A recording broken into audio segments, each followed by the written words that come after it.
wajib hukumnya mendukung keputusan MK dan melaksanakan dengan penuh tanggung jawab. Mendukung dan melaksanakan. Iya. Fungsi budgeting kita harus benar-benar kita jaga. Apakah sudah benar ya angka untuk pembiayaan setelah keputusan MK yang itu dialokasikan pada pendidikan. Bahwa postur APBD kita harus ideal, mengedepankan kepentingan rakyat daripada belanja pegawai ya. Tetapi dari mana untuk meningkatkan itu? Salah satunya seluruh potensi yang ada ya, ini harus benar-benar kita gali ya, kita optimalkan agar menjadi PAD yang muaranya untuk pembangunan dan kesejahteraan masyarakat Jawa Timur.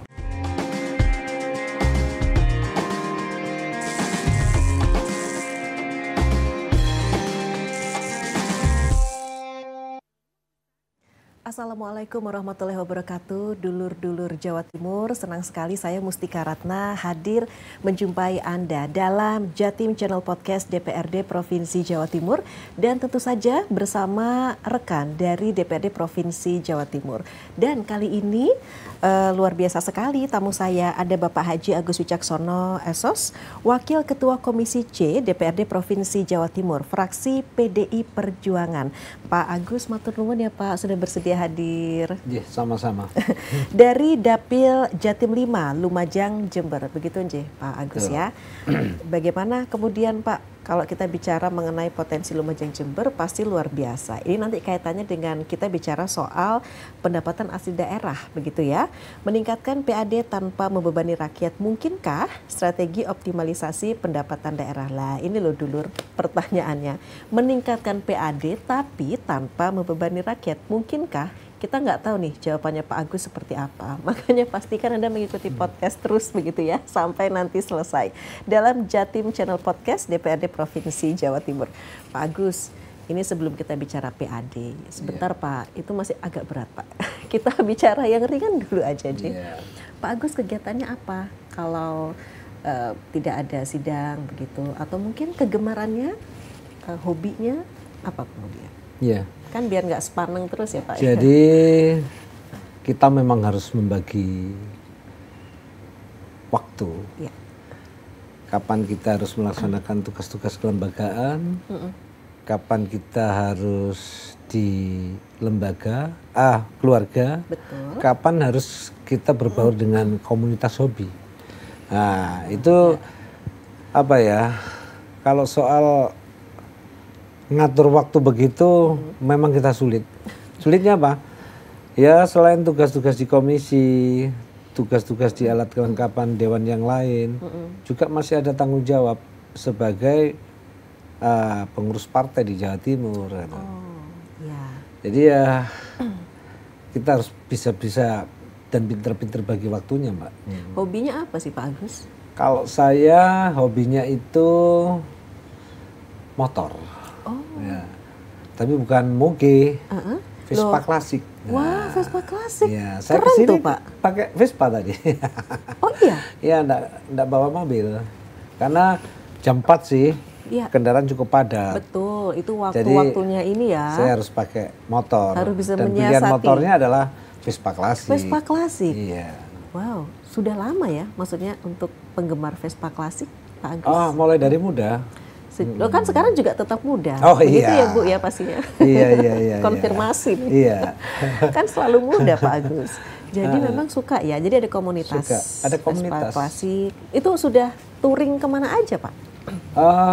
Kemarin itu kita silaturahmi dengan seluruh teman-teman komunitas Vespa itu di Pintu Langit, Pandaan. Ya. Setelah ini Kelut. Ke Gunung Kelut? Iya. Wah, semakin jauh ya jaraknya. Jadi bagaimana kita selaku komunitas hobi juga sebagai anggota DPRD yang ini memang salah satunya adalah dalam Undang-Undang 23 tahun 2004 penyelenggara pemerintahan daerah itu eksekutif dan legislatif kan. Iya. Nah, dengan komunitas yang kita bangun sebenarnya itu juga meningkatkan PAD kita. Oh gitu. Iya. Bagaimana tidak kita Soalnya? adakan silaturahmi secara nasional. Kalau di Bali internasional. Oh oke, jadi silaturahmi nasional itu kan nanti bisa orang-orang dari luar daerah, dari Datang. luar provinsi datang ke Jawa Iya, Timur. perputaran uangnya di sini. Betul. UMKM kita juga ikut Terdongkrak Terdampak. begitu ya. Baik. Pak, wah berarti ini ya memang apa ya kalau kita bicara mengenai akalnya itu luar biasa ya untuk kemudian Iya. membantu mengungkit pertumbuhan ekonomi yang ada di Jawa Timur. Salah satunya itu tadi ya melalui silaturahmi nasional teman-teman yang bergabung dalam komunitas Vespa Klasik. Tapi kalau touring gitu Pak Agus masih kepikiran nggak tugas-tugas di Dewan ini kan yang berkaitan dengan keuangan ini ya Komisi C. Itu kan bisa dibilang rada jelimet. Iya. Gimana? Masih kepikiran nggak atau sudah kalau fresh dulu? sudah di Vespa, Iya. ya fokusnya ya sudah di Vespa. Oh iya, jadi bisa melupakan sejenak. Masih bisa melupakan sejenak. Karena bagaimanapun Iya. memang otak kita ini ya luar biasa Allah menciptakan. Tapi bukan berarti tidak overhead ya. Kalau kita terus ya di situ saja, Iya. tidak pernah dialihkan antara otak kanan dan otak kiri tidak seimbang. Kita setelah jadi anggota DPRD atau jadi pejabat ya, pensiunnya pasti kurang sehat, Oke. bonusnya stroke biasanya. Iya, iya. Ini kan Pengalihan itu penting. untuk menjaga keseimbangan, Keseimbangan antara otak otak kanan kanan dan kiri, otak kiri. kemudian menjaga kesehatan juga pastinya, Iya, betul. begitu ya. Pak Agus begini, untuk Komisi C sendiri itu kan membidangi keuangan dan perbankan. Perpajakan dan retribusi, pemegang kas daerah atau perusahaan daerah, perusahaan patungan, badan usaha dan penanaman modal, serta pengawasan keuangan dan pembangunan daerah.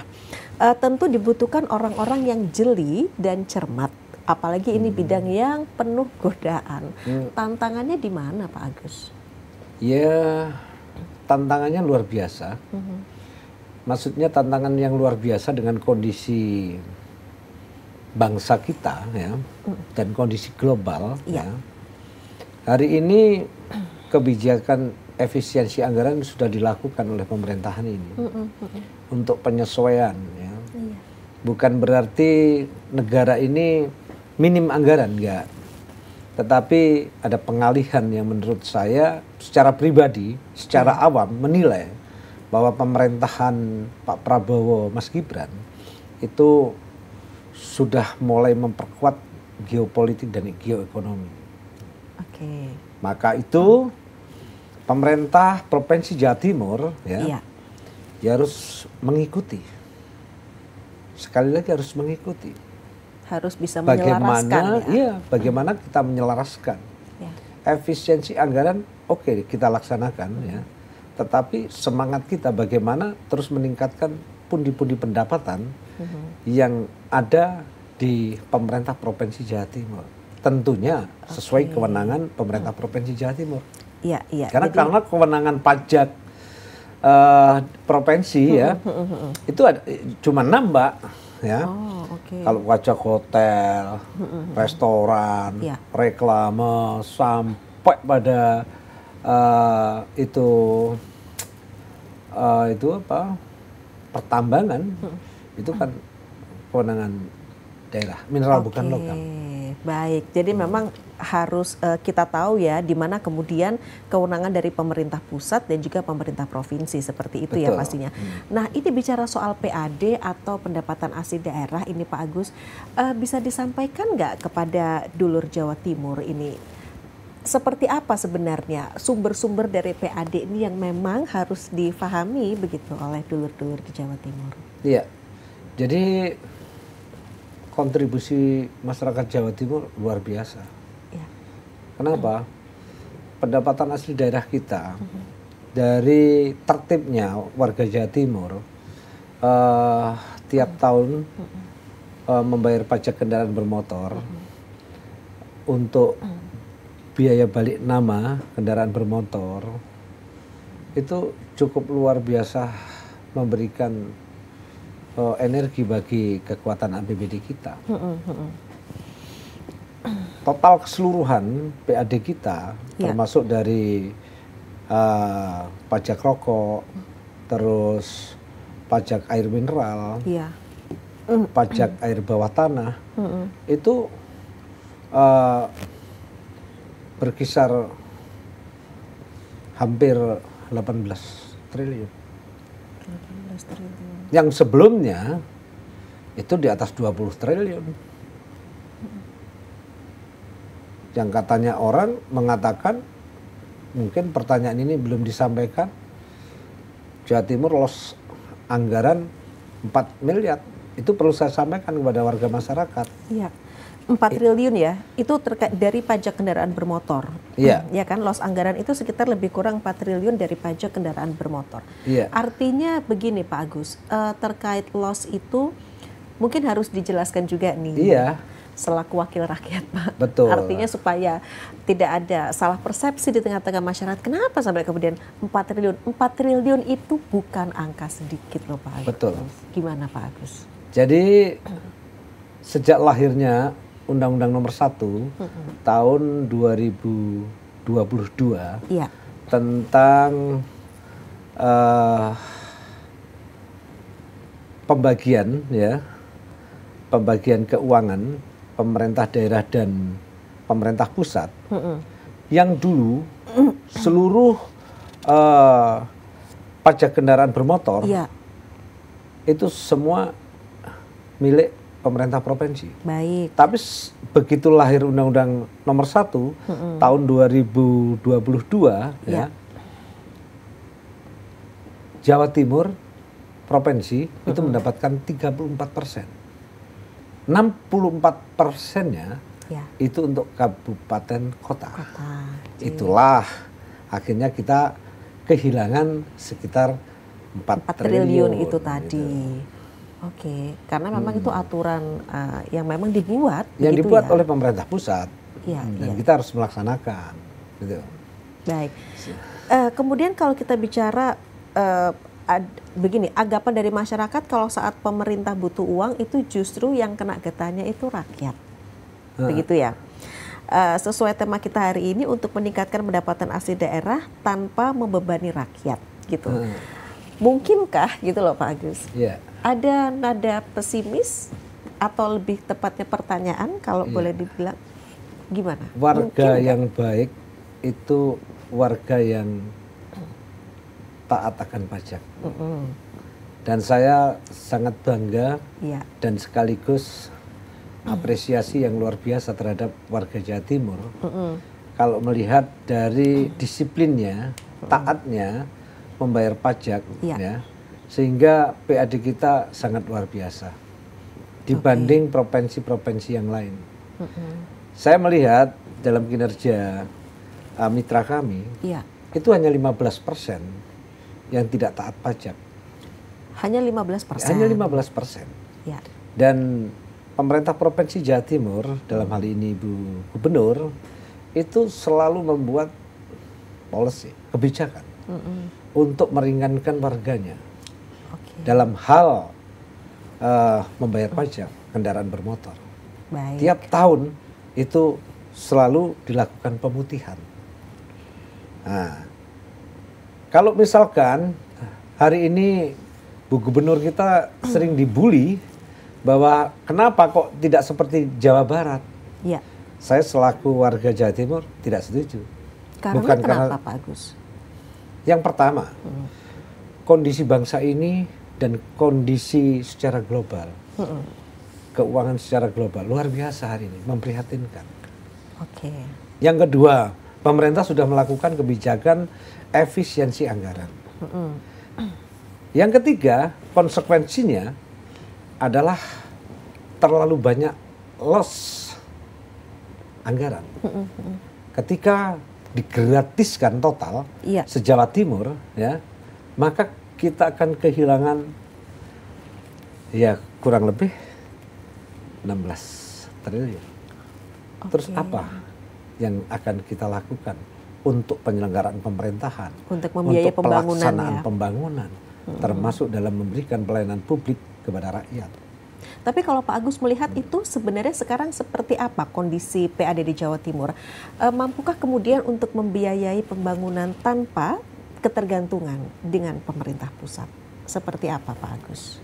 Provinsi Jawa Timur, kekuatan APBD kita cukup mantap.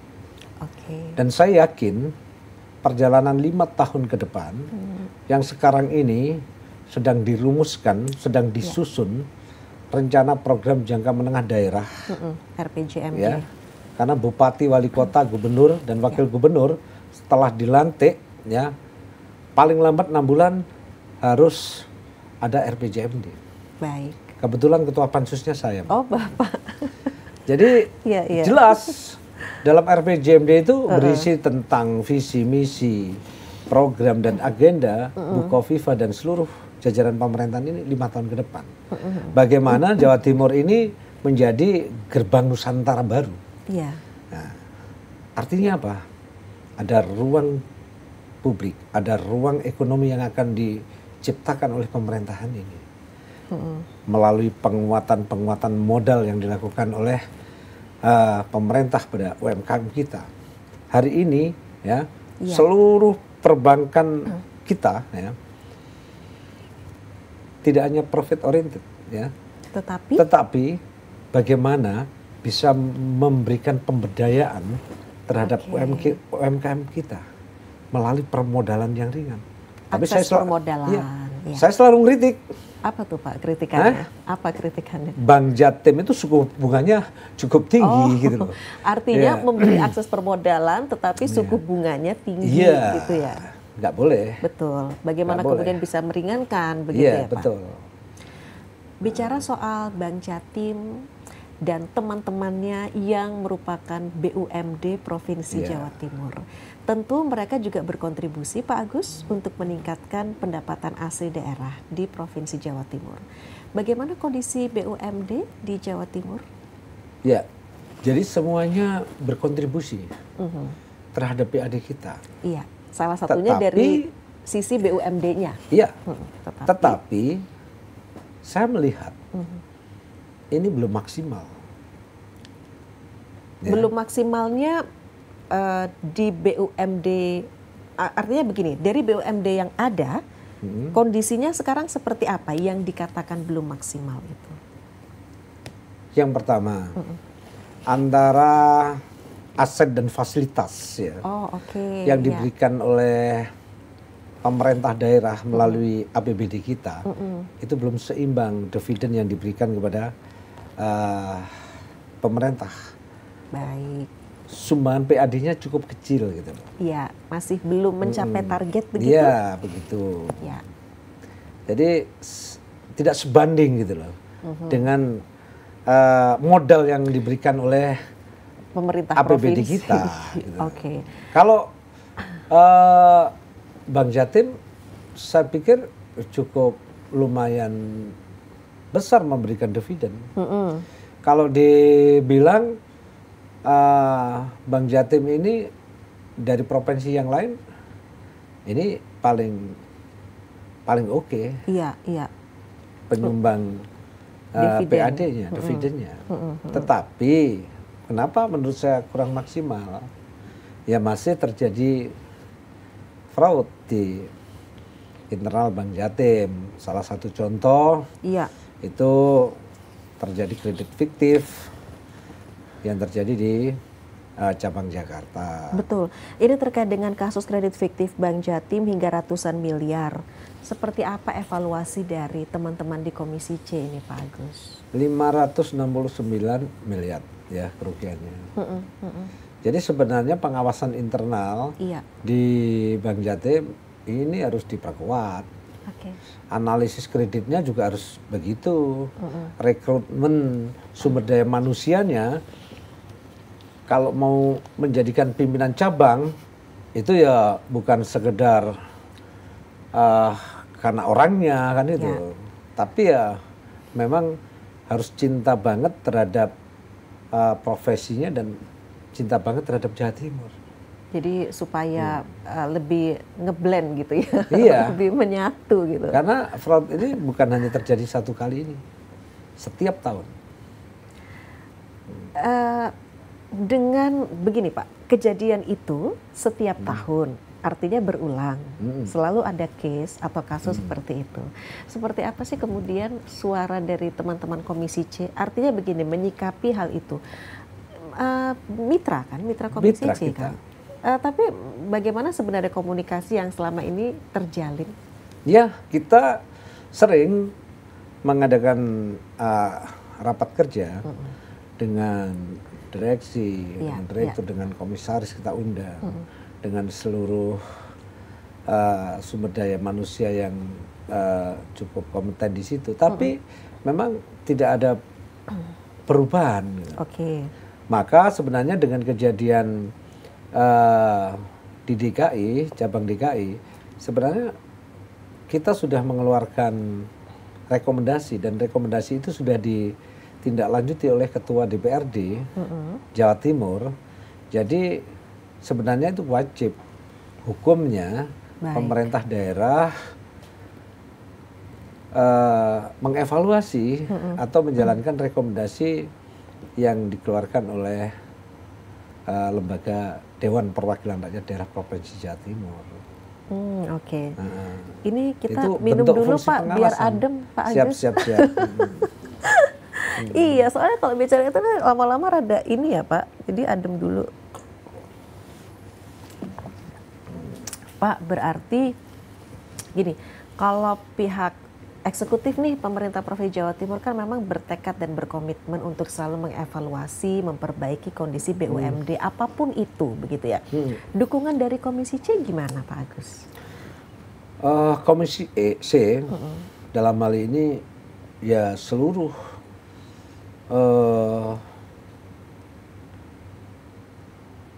DPRD Provinsi Jawa Timur secara keseluruhan, karena Komisi C itu tidak selesai di situ. Di situ ada badan anggaran. Ya. Badan anggaran itu juga terdiri dari representasi fraksi-fraksi yang itu punya kebijakan luar biasa berkaitan dengan permodalan dan sebagainya. Iya. Maka sebenarnya dukungannya cukup luar biasa terhadap BUMD kita. Oke. Hanya saja mungkin harus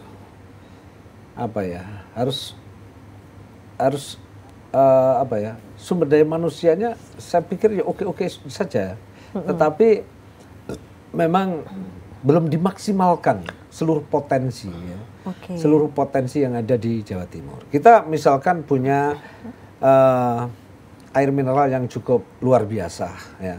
Sebenarnya kalau berbicara minum ya, kita rapat-rapat itu sebenarnya cukup bisa di handle oleh BUMD kita.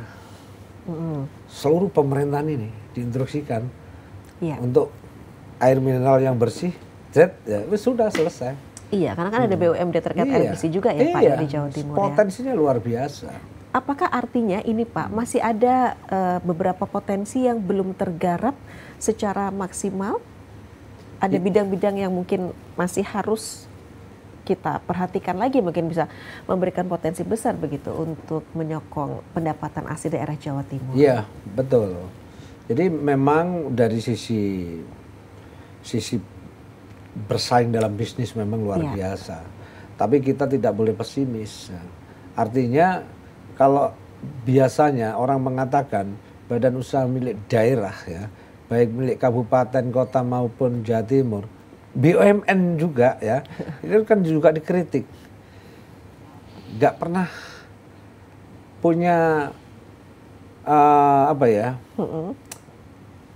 kreativitas, inovasi seperti pengusaha swasta. Nah, kan itu. Oh, oke. Nah, kan itu. Kita itu harus menjadi tantangan kita. Inovasi ya Pak. Iya. Kuncinya inovasi. Kuncinya begitu. Kenapa misalkan perhotelan ya yang dikelola oleh Pemda itu tidak akan maju. Tapi begitu dikelola oleh pihak swasta, dikerjasamakan ya, maka itu akan maju. Bisa dikatakan kemajuannya pesat ya. Kemajuannya pesat. Iya, iya. Gitu loh. Banyak potensi-potensi PAD kita yang belum tergarap. Di seluruh bidang, bukan hanya BUMD saja. Iya. Banyak potensi pertanian kita yang hari Betul. ini yang menurut saya cukup luar biasa untuk dimanfaatkan itu menjadi PAD kita.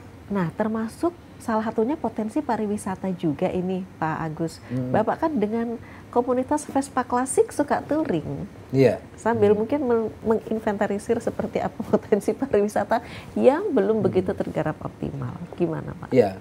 Jadi untuk periode akan datang, ini memang pemerintah Provinsi Jawa Timur, pemerintahan Bu Kofifa dan Mas Emil ini tetap konsentrasi pada prioritas kesehatan, pendidikan, infrastruktur, dan pariwisata. Tetapi saya berharap pariwisatanya ya tidak hanya sekedar seperti kemarin-kemarin, tetapi secara serius, secara bergotong royong, secara kolektif bekerja sama dengan pemerintah kabupaten kota untuk benar-benar menjadi destinasi wisata, dan itu peluang PAD yang luar biasa. Termasuk artinya selama ini potensi-potensi tempat wisata yang belum tergali secara optimal, mungkin bisa itu tadi ya, kita bicara soal inovasi ya Pak Agus ya. Bagaimana kemudian membuat agar tempat wisata tadi bisa naik kelas, pastinya begitu. Iya, jadi konsentrasinya ini pembangunan yang itu juga mendapat dukungan dari pemerintah pusat. Walaupun Bromo, Tengger itu memang ditangani oleh TNBTS, tetapi pembangunan itu akan dilaksanakan dengan kekuatan APBN, itu 3 kabupaten, Lumajang, Pasuruan, Probolinggo, dan Malang, itu untuk dijadikan salah satu ikon ya, dan itu harapannya adalah dividen dan pertumbuhan ekonomi di Jawa Timur. Baik, tentunya harus ada sinergi dan komunikasi yang baik ya. Ada political will antara pemerintah pusat, provinsi, dan utamanya pemerintah kabupaten kota serta masyarakat tentunya. Untuk itu Pak Agus ya. Mereka harus bekerja sama. Masyarakat. Itu yang nggak kalah penting deh kayaknya Pak. Ya, kesadaran masyarakat. Ya, jadi begini. Wisata kita itu sebenarnya luar biasa. Betul, betul. Tetapi salah satunya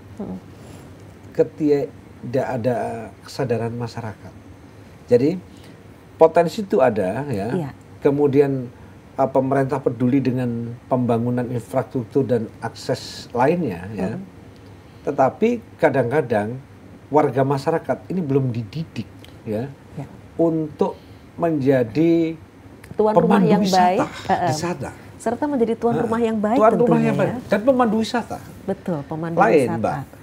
Misalkan di Jogja, misalkan di Bali, kita kesasar mereka dengan ramah dan mereka sudah tahu tempat yang kita tanyakan. Nah, itulah ya tantangan bagi warga Jawa Timur. Nah, misalkan di Bromo itu kan Pandalungan ya. Kalau masyarakat Bromo Tenggernya mungkin sudah terdidik menjadi tuan rumah yang baik, menjadi pemandu wisata yang baik di sana. Tetapi mungkin daerah-daerah sekitar pendukungnya itu juga harus diedukasi juga. Diedukasi juga. Betul. Yang kemudian hari ini Mbak sudah ke sana, restoran, termasuk hotel, ini cukup representatif. Dan hari ini kedatangan wisata asing utamanya cukup luar biasa di Bromo. Betul, jadi ada kemajuan pastinya begitu ya Pak Agus ya. Betul. Baik, selain pariwisata Pak, kita bicara soal optimalisasi APBD Jawa Timur yang fokus pada sektor pendidikan, kesehatan, dan juga proyek strategis. Kalau kita bicara soal sektor pendidikan, seperti apa kemudian membangun masyarakat Jawa Timur? Iya, jadi tugas pemerintah dan itu wajib dilakukan.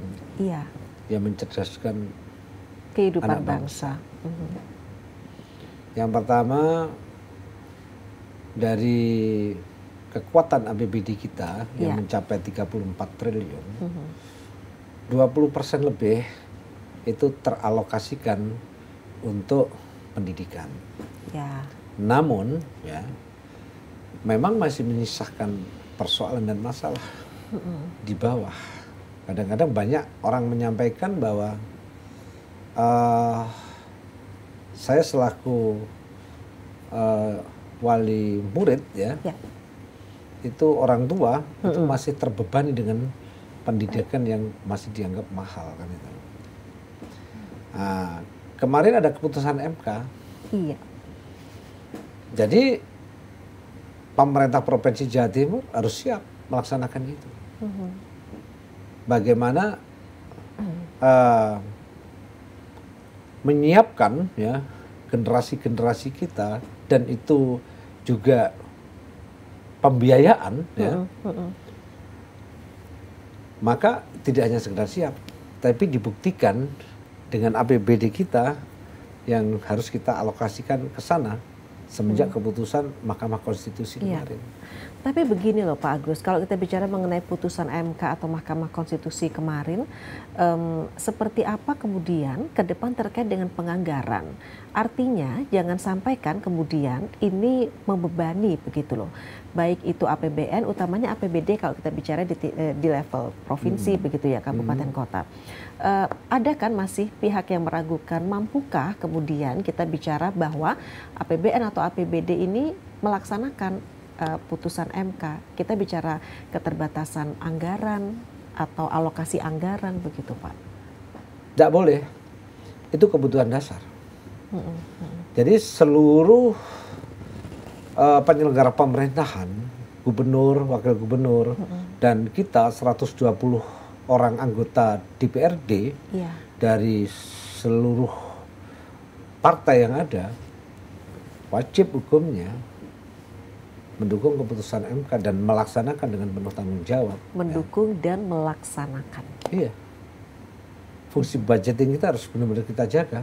Apakah sudah benar, ya, angka untuk pembiayaan setelah keputusan MK yang itu dialokasikan pada pendidikan. Oke. Tidak memberatkan atau bagaimana? Sebenarnya berbicara berat atau tidak itu ya tergantung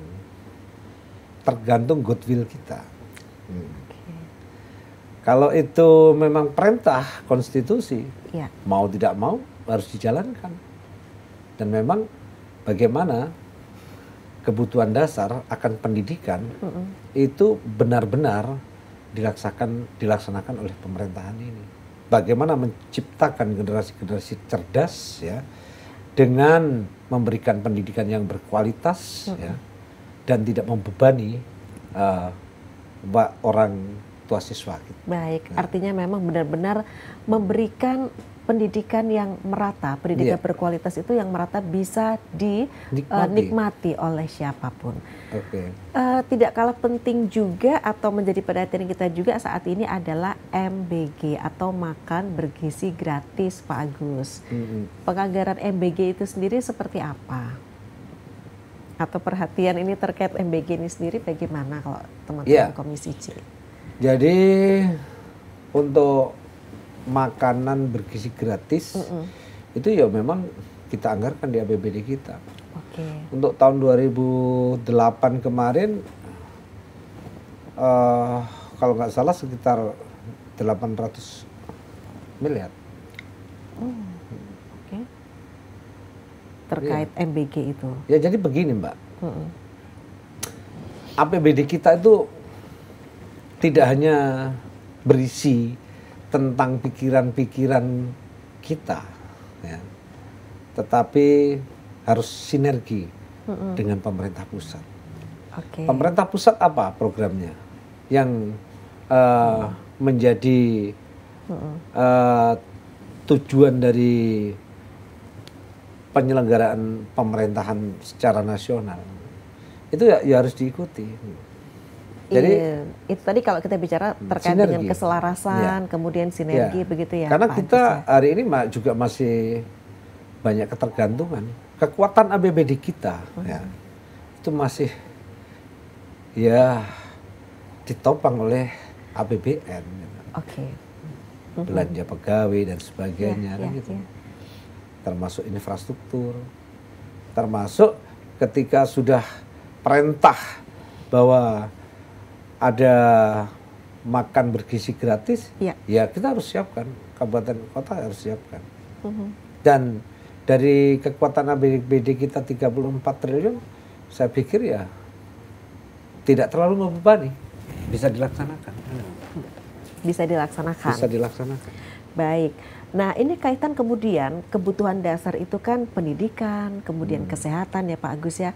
Kalau untuk optimalisasi APBD Jatim terkait dengan bidang kesehatan sendiri seperti apa? Ya, kalau salah satunya memang kita sering ya rapat kerja dengan Dinas Kesehatan yang menghadirkan seluruh direktur rumah sakit milik Provinsi Jawa Timur. Dari masing-masing itu ya semuanya memberikan PAD, tapi kan dikelola blood.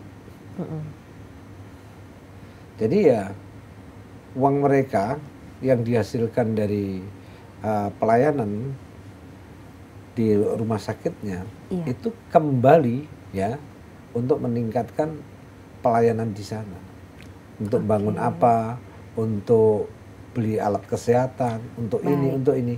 Itu hanya laporan sejarah. Karena Badan Layanan apa? BLUD itu. Badan Layanan Umum Daerah ya. Badan Layanan Umum Daerah.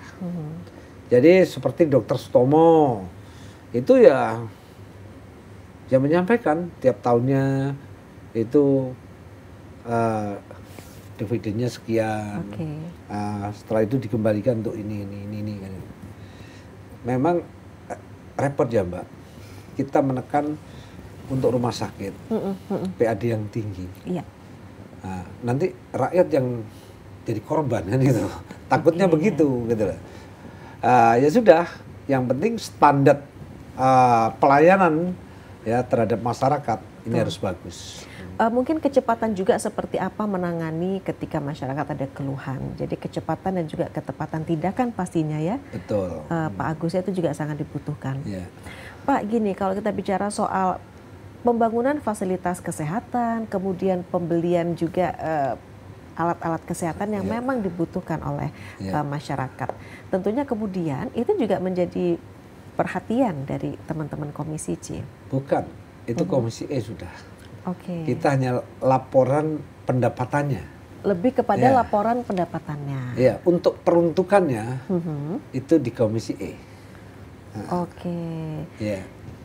Baik, berarti begini Pak, kalau kita bicara postur APBD di Jawa Timur tahun 2025, itu sudah maksimal belum kalau Bapak melihat? Ya, kalau dibilang postur ideal banget ya belum lah. Jadi memang kita bersama-sama ya bagaimana terus ada perbaikan bahwa postur APBD kita harus ideal, mengedepankan kepentingan rakyat daripada belanja pegawai ya. Tetapi dari mana untuk meningkatkan itu? Salah satunya seluruh potensi yang ada, ya, ini harus benar-benar kita gali, ya, kita optimalkan agar menjadi PAD yang muaranya untuk pembangunan dan kesejahteraan masyarakat Jawa Timur. Nah, kalau dari dapilnya Pak Agus sendiri, ini kan dapil 5 ya Pak ya, Lumajang Jember. Nah, itu sambatan konstituen, sambatan warga, di situ seperti apa kalau kita bicara soal PAD atau soal APBD Jatim, bagaimana? Ya, jadi sebenarnya kalau masyarakat Lumajang berbicara kewenangan pemerintahan provinsi, itu hampir minim komplain. Oh, minim komplain ya? Iya, karena Iya. ruas Probolinggo sampai Lumajang Wonorejo itu ada pelebaran, ada perbaikan, dan itu kewenangan pemerintah provinsi ya. Ya. Pemerintah provinsi dan pemerintah pusat. Jadi yang kalau kesahkan ya, memang salah satunya dalam hal bidang pendidikan. Itu aja. Kalau pendidikan apa yang menjadi keluh kesah mereka, Pak Agus? Keluh kesahnya ya seragam gratis. Dulu pernah dijanjikan oleh pemerintah Provinsi Jawa Timur, tetapi tidak ada, kan itu. Ada, tetapi harus bagaimana kan itu. Iya. Artinya belum gratis total, kan itu. Oke. Jadi dirasa apa ya, masih sentuhan-sentuhan kebijakan ini masih dirasakan belum maksimal di dunia pendidikan. Padahal ya kita semua ya sudah berusaha maksimal. Tetapi memang persoalan-persoalan dan tantangan-tantangan ke depan di pendidikan, kesehatan dan di lainnya memang pemerintah Provinsi Jawa Timur termasuk anggota DPRD-nya harus siap dan semangat bagaimana mencari solusinya agar kesejahteraan, pembangunan itu dirasakan oleh masyarakat Jawa Timur itu lebih baik. Pak Agus, kalau begini, ini kan saat ini di tengah efisiensi anggaran, tapi kan juga ada beberapa semacam pembangunan infrastruktur, proyek-proyek strategis yang ada di Jawa Timur, itu seperti apa Pak Agus? Iya, jadi rencana pembangunan di Jawa Timur dengan efisiensi anggaran tidak begitu berpengaruh. Tidak begitu berpengaruh ya Pak? Iya, semuanya tetap jalan. Tetapi memang dana alokasi khusus yang biasanya itu dari pemerintah pusat memang terkurangi khususnya untuk infrastruktur. Tapi bukan tidak ada sama sekali, kan? Tetapi itu DAK dikurangi ya. Kita Juni ini mungkin cair 40-50%. Tetapi efisiensi apakah tidak bisa bangun? Bisa. Kenapa? Karena perintah efisiensi kunjungan kerja misalkan ya di internal DPRD, kunjungan kerja yang biasanya itu dilakukan ke beberapa negara, ke beberapa kota, itu secara otomatis terkurang. Kegiatan-kegiatan dewan yang tidak efektif, ya, dan tidak berkontribusi terhadap kemajuan pemerintah Jawa Timur, dengan kebijakan, begitu ya? Ya, maka itu kita efisiensi. Jadi seperti itu ya? Sama, pemerintah di eksekutif juga melakukan efisiensi. Beberapa peningkatan kapasitas yang misalnya dilakukan oleh seluruh OPD biasanya tiap tahun ada 2 kali, itu kita pangkas juga. Baik, jadi maka, artinya pembangunan tetap jalan. Jadi artinya kalau kita bicara soal pelayanan publik, anggaran itu tetap ada. Tetap ada. Jadi efisiensi anggaran, pengurangan DAK, tapi kita juga efisiensi. Untuk apa efisiensi? Untuk menutupi ya pembangunan infrastruktur yang tadi. Jadi saya pikir pemerintahan ini akan berjalan ya sesuai dengan harapan warga masyarakat Jawa Timur. Iya, jadi artinya nggak perlu khawatir begitu ya masyarakat kalau terkait dengan pelayanan publik, Pak.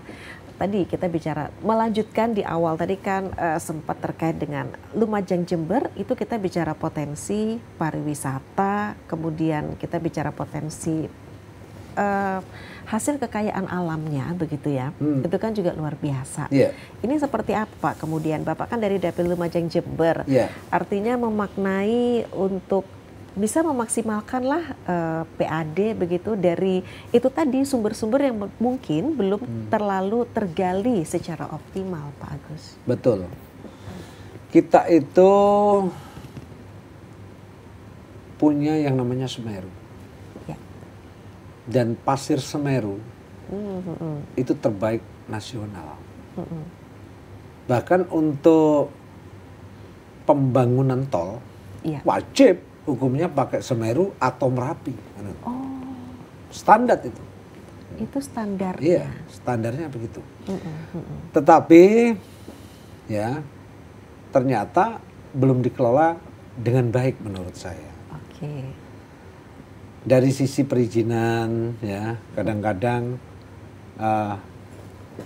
terlalu sulit, terlalu berbelit-belit katanya kan. Oke. Artinya itu makanya kemudian pemerintah pusat berbicara berkali-kali terkait penyederhanaan izin, penyederhanaan pengurusan segala sesuatu yang bersifat administratif. Mungkin begitu ya Pak Agus? Betul. Jadi potensi luar biasa. Tetapi yang menentukan pajak bukan kita, pemerintah daerah. Ya. Sayangnya pemerintah daerah Kabupaten Lumajang, ya, sejak saya anggota DPRD di Lumajang, ya, sampai saya jadi ketua DPRD 3 kali berturut-turut di sana, kita dorong untuk menaikkan pajak. Ya. Itu seperti apa responnya? Belum direspon dengan baik. Artinya apa? Ya. Itu milik negara. Kemudian dimohonkan izin oleh masyarakat ya. Nah, kemudian mengangkut pasir bertonton beribu-ribu truk, tapi PAD ya pendapatannya itu minim sekali, bahkan tidak seimbang dengan kerusakan jalan yang diakibatkan lalu lintas pasir. Itu tadi ya pertambangan pasir itu tadi ya.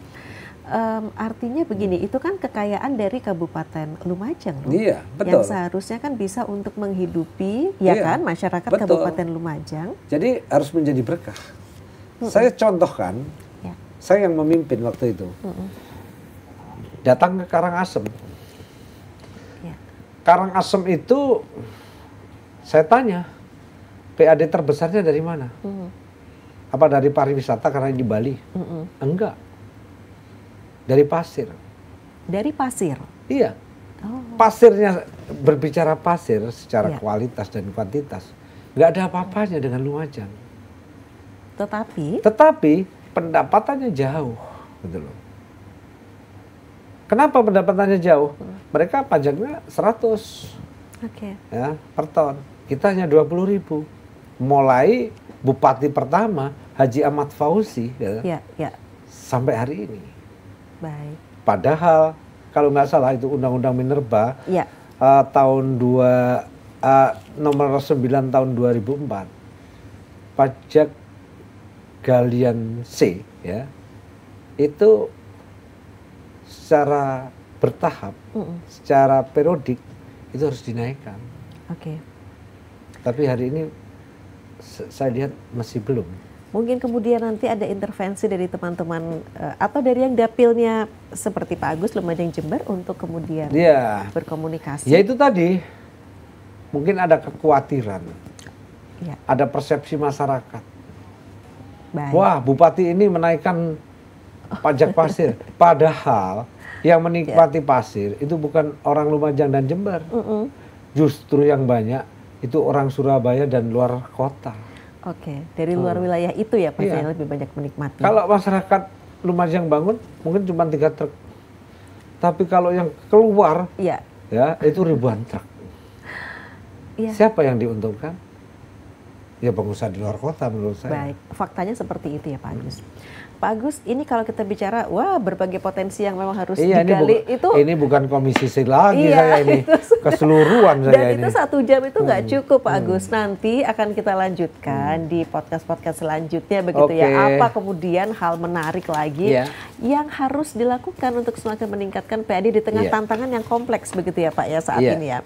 Baik Pak Agus, Bapak Haji Agus Wicaksono, Wakil Ketua Komisi C DPRD Provinsi Jawa Timur dari fraksi PD Perjuangan. Perjuangan. Matur nuwun ya Pak Agus Sama-sama, ya sudah Mbak. bersedia hadir di sini. Wah Iya. seru. Abis ini baliknya naik Vespa klasik yang Naik luar biasa. Vespa klasik Itu keren, sambil Pak. ngopi. Keren banget itu.